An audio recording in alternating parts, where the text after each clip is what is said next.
It seems that language appeared from nowhere since no other species has anything resembling human language. However, other animals do possess basic systems for perceiving and producing sounds that enable them to communicate. These systems may have been in place before the appearance of language.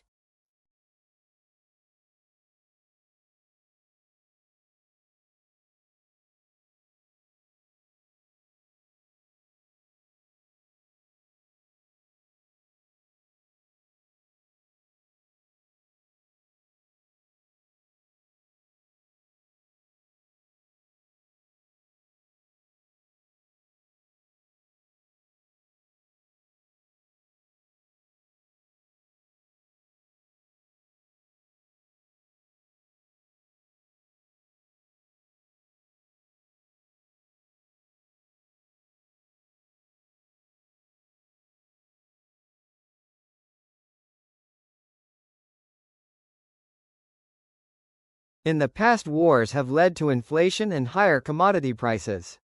Fighting disrupts trade and prevents raw materials from being shipped from one country to another. In Second World War Britain, a banana was the height of luxury.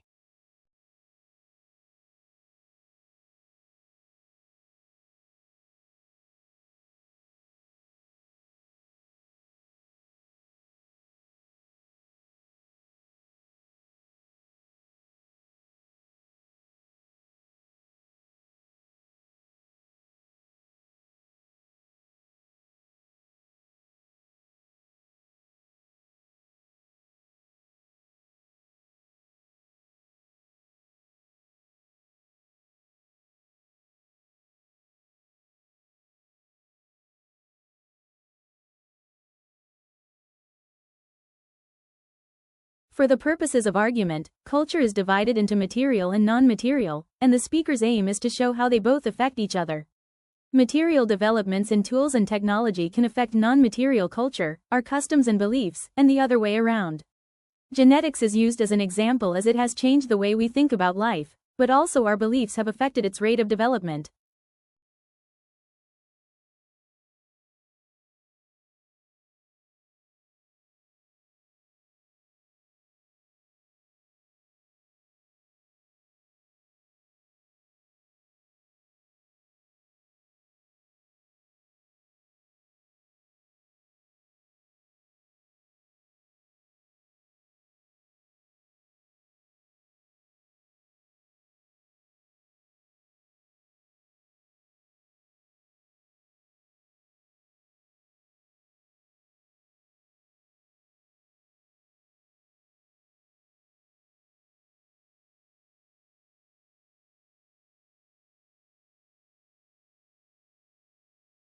Augustus was given the powers of an absolute monarch, but he presented himself as the preserver of republican traditions. He treated the Senate, or State Council, with great respect, and was made consul year after year.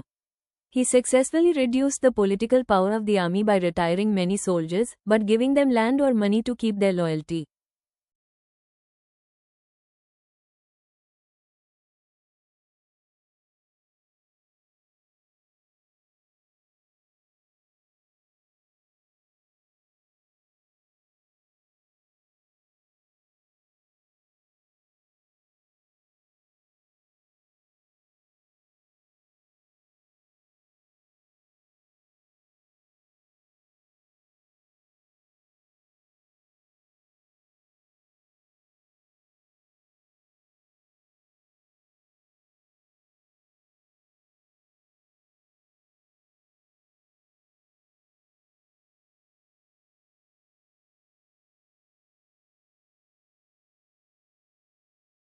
A young man from a small provincial town, a man without independent wealth, without powerful family connections and without a university education, moves to London in the late 1580 and, in a remarkably short time, becomes the greatest playwright of all time. How was this achievement of magnitude made? How does Shakespeare become Shakespeare?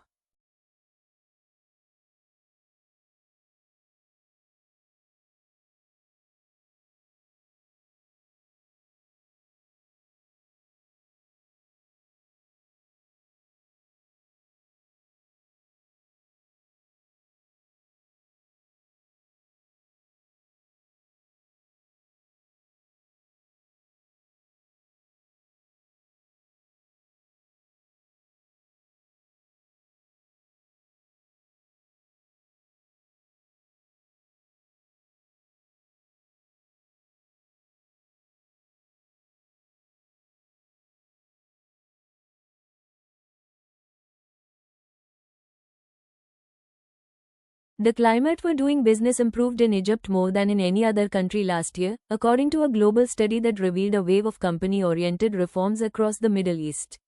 The World Bank rankings, which look at business regulations, also showed that the pace of business reforms in Eastern Europe was overtaking East Asia.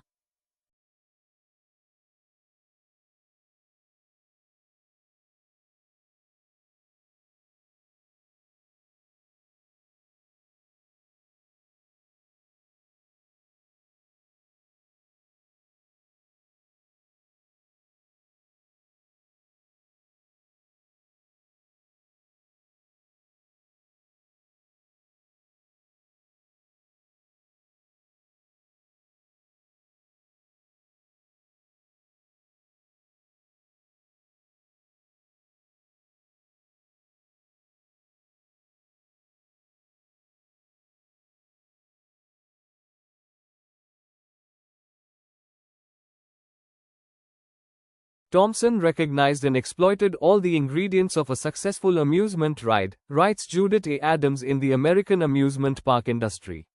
His coasters combined an appearance of danger with actual safety, thrilled riders with exhilarating speed, and allowed the public to intimately experience the Industrial Revolution's new technologies of gears, steel, and dazzling electric lights.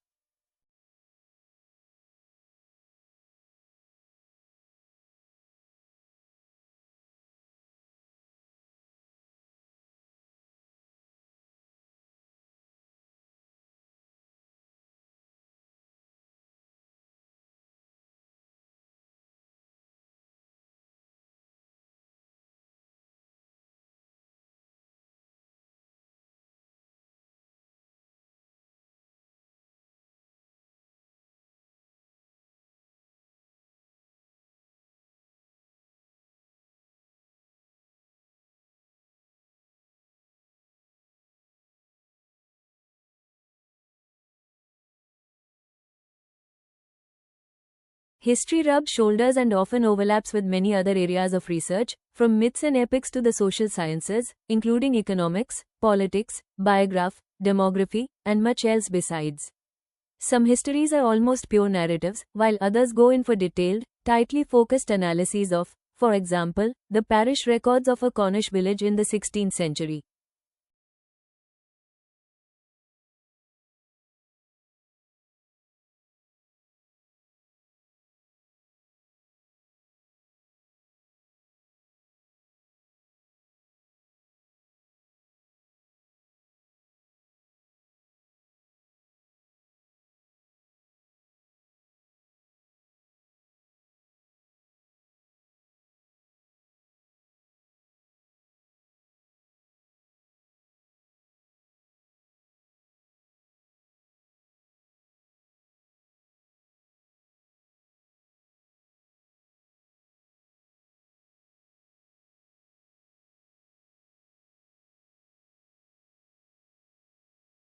Before European explorers had reached Australia, it was believed that all swans were white.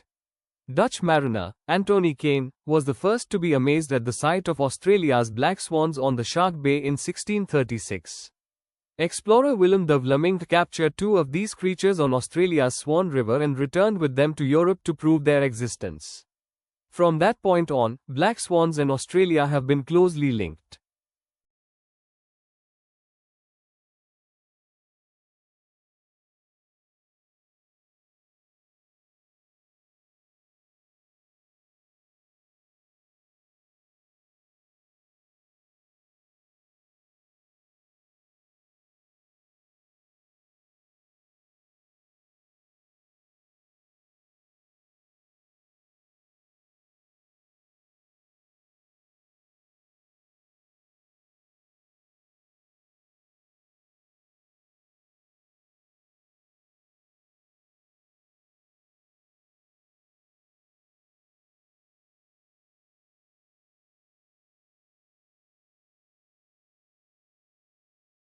As a historian, if you really want to understand the sensibilities of those who lived in the past, you must be like a novelist and get into the skins of your characters and think and feel as they do. You are asked to imagine what it's like to be a peasant in medieval times, asking the sort of questions a peasant might ask. What the writer is saying is that a historian needs imaginative sympathy with ordinary people in the past.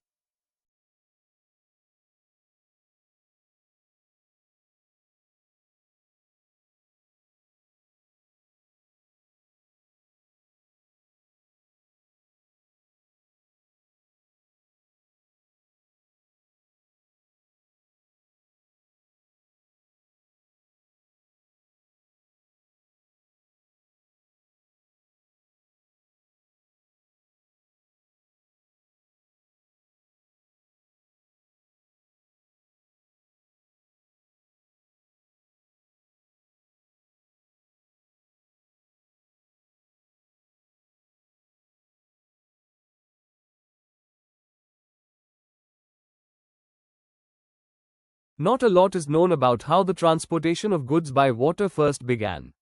Large cargo boats were being used in some parts of the world up to 5,000 years ago.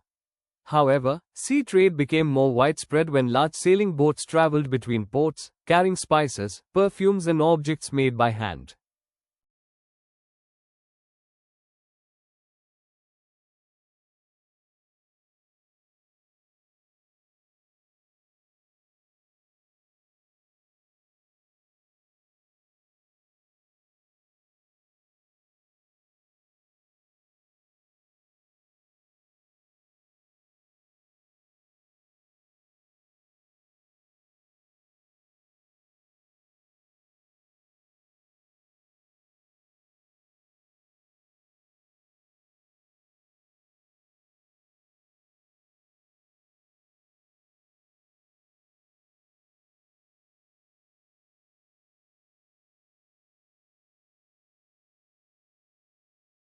The speaker is a marine biologist who became interested in the strandlopers, an ancient people who lived on the coastline, because of their connection to the sea.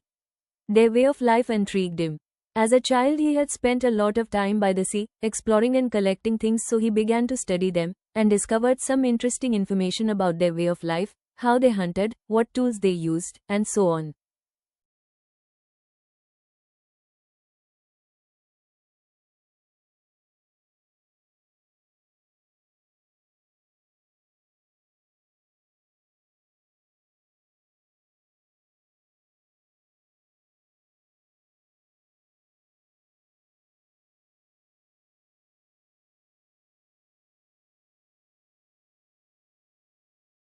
Lincoln's apparently radical change of mind about his war power to emancipate slaves was caused by the escalating scope of war, which convinced him that any measure to weaken the Confederacy and strengthen the Union war effort was justifiable as a military necessity.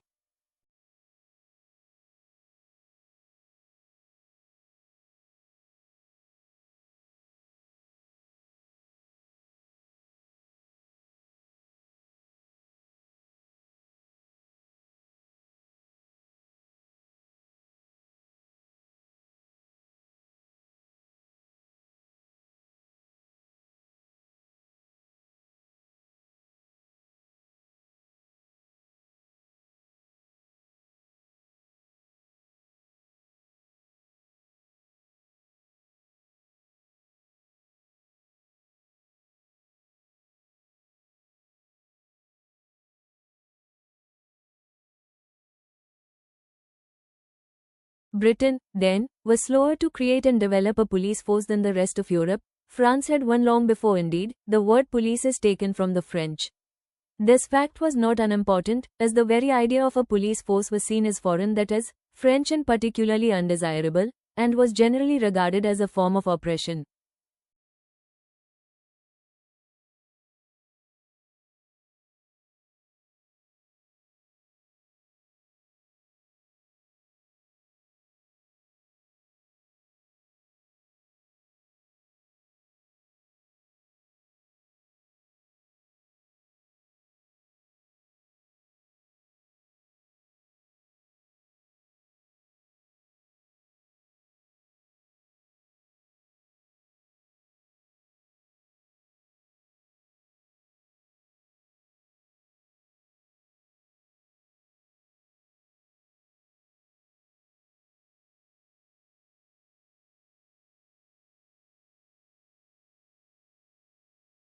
To understand the past, you have to be able, as far as possible, to think as the people in the period you are studying thought.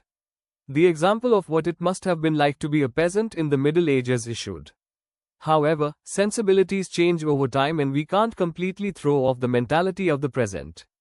Therefore, every age will have a slightly different perspective on the same period of the past, no matter what the facts are.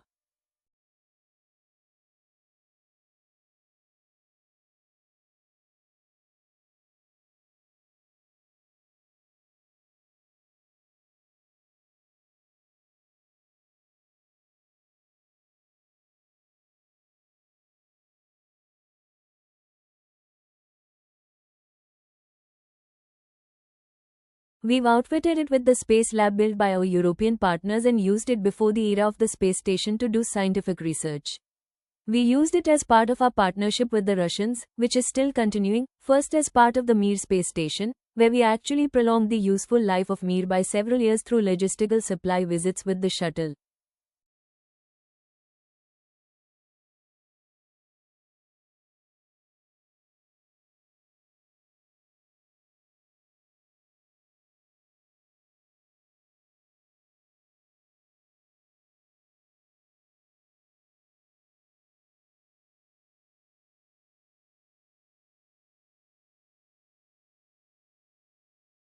The speaker reminisces about his views of the English Revolution when he was a student and how it seemed quite clear which side he was on: the aristocrats, not the Puritans. Later he realized there was more to it than that, and there were several ways of interpreting the revolution: as a struggle between the king and parliament, as a class war, or as an unpredictable situation without clear sides.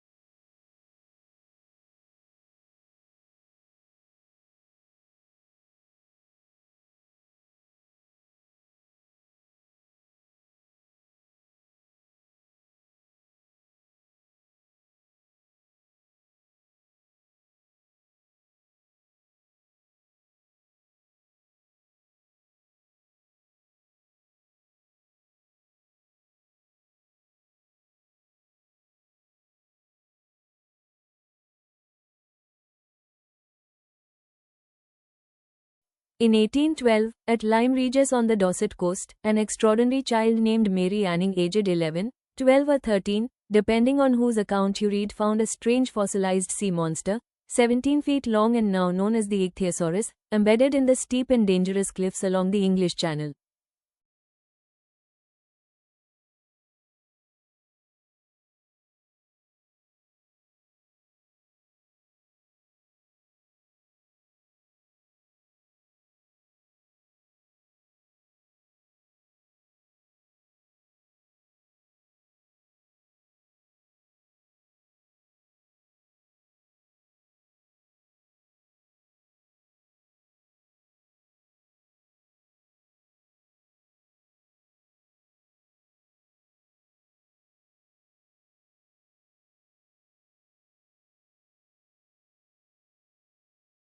The main difference on this occasion was that the colonists were not just fighting against a king who was determined to use his own prerogative, they were also fighting against a parliament which believed that it and it alone should raise taxes and control revenues, rights which had been won in the previous century.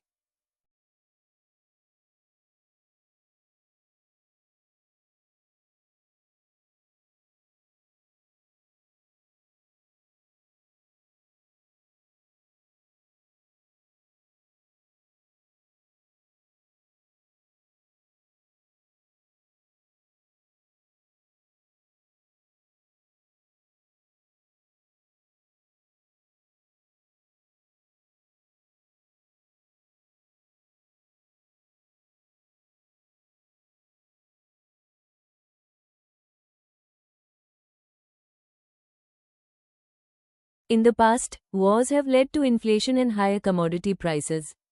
Fighting disrupts trade and prevents raw materials from being shipped from one country to another. In Second World War Britain, a banana was the height of luxury.